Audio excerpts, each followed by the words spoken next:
साथी हेर्नुहोस् त आकाशमा त कति राम्रो इन्द्रधनुष आएको रहेछ आज। अब म अफिसबाट जान्छु घरमा, तपाईँको दिदी नक्कली अब घुरी घुरी जान्छ हेरी हेरी सामान, मान्छे अनुहार हेर्दै जान्छ।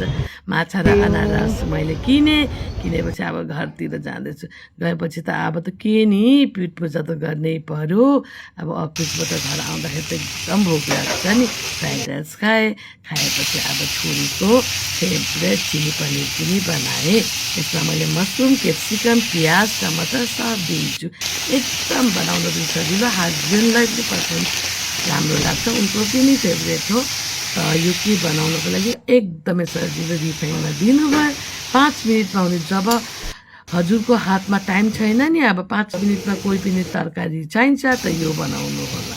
एकदम 5 मिनटमा अलिअलि काँचो हुनैपर्छ, बेसी एकदम पकाउदैन, काँचो भयो भने टेस्ट बेसी बेटर हुन्छ मलाई लाग्छ। अब यसमा सस भिनेगर सस दिनुभयो भनेपछि अब त्यहाँ ब्ल्याक पेपर दिनुभयो, काँचो खुर्सानी दियो, अरू यो भइहाल्यो। अब यो अलरेडी रेडी नै छ। चिली पनिर खाँदा पनि मिठो टाइप। Welcome, by by.